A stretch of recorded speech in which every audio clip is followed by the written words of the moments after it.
Oh man, so Palantir stock was down around 2% yesterday, and when digging into why, we can find out that a lot of the major publications are posting a bit of a hit piece saying that FBI and Palantir had a glitch in their system which allowed unauthorized access to private FBI data. Let's take a look at the article.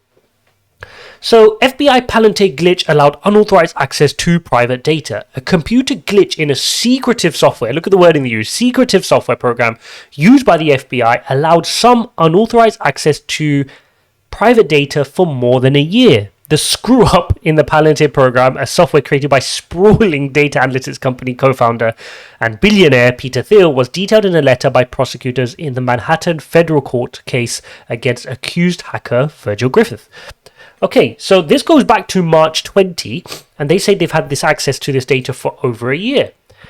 Okay, an FBI analyst, in the course of conducting a separate investigation, had identified communications between the defendant and the subject of that other investigation by means of searches on the platform that access the search warrant returns. Okay, so look at this. This is what it says here. Federal prosecutors in Manhattan determined the FBI employees, 3 analysts and an agent, were able to view the material because it was entered in Palantir through the program's default settings. Okay, so I've got quite a bit of experience in this because I've run a software company, and many times you'll hear clients saying, oh, you know, why has this person got access to this? Why has this person in my team got access to this? But it's always a human error. The majority of the time, it's not a bug. They've just allowed permission to certain people in their organization, which they shouldn't have, and they know through the training where to give permission, where not to, how to take it away.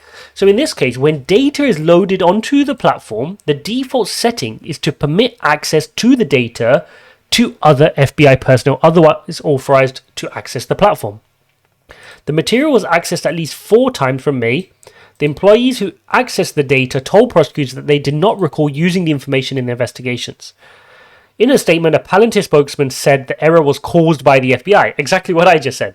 There was no glitch in the software. Our platform has robust access and security controls. The customer also has rigorous protocols established to protect search warrants, which in this case, the end user did not follow. Exactly what I'm saying, guys. And like I said, from my experience, this happens all the time with software companies, but it just shows the agenda that some of these media publications have to then try to, various outlets are covering this today and yesterday. And it's a shame because it's just a user error. They would have had all their settings set up by Palantir on their onboarding like any good software company does.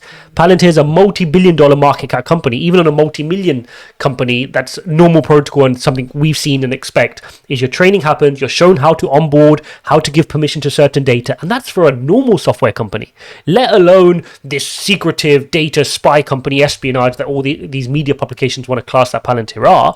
For somebody that involved in high-level contracts with governments, with FBIs, with defense, do you really think they're not going to have a robust protocol? I mean, I remember back in 2016, Palantir was paying a lot of money for some of the world's best hackers to hack their system so they can learn and improve. And you think they're just going to have basic user permissions where they accidentally give somebody loads of access?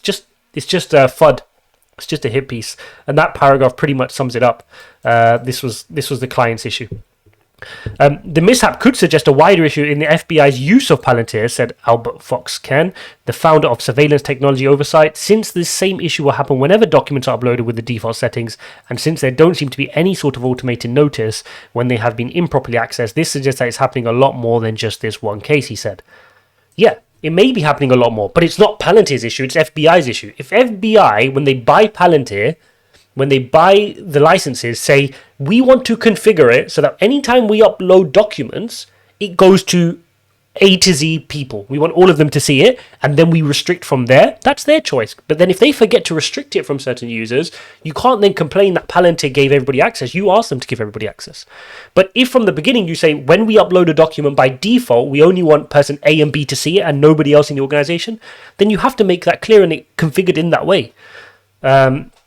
So yeah, this is just a bunch of FUD. I wouldn't take much into it. Palantir is, as of recording, Thursday morning, just before open, are trading up 0.4% in the pre-market. Look, this is the kind of news you're going to get in any fast-growing company, particularly one like Palantir, which is, for whatever reason, not liked by traditional media outlets and the establishment. if you have high conviction in the stock, you've just got 3% off yesterday. So feel free to, not financial advice, but buy the dip and believe in your conviction. This doesn't change anything fundamentally about the company. To all intents and purposes, this was user error. And not anything from Palantir. If it came out that Palantir do investigations and they find out they caused a mistake, then that's different, right? Then you can start to question the integrity of their security and their business model. But that's not what this article is saying. It's a very shallow article. There's not much depth to it. And you can see it was just on a boring news day. They thought they'd bash Palantir a little bit. So there you go, guys. An update on the Palantir story and why we were down almost 3% yesterday. We'll see you in the next one.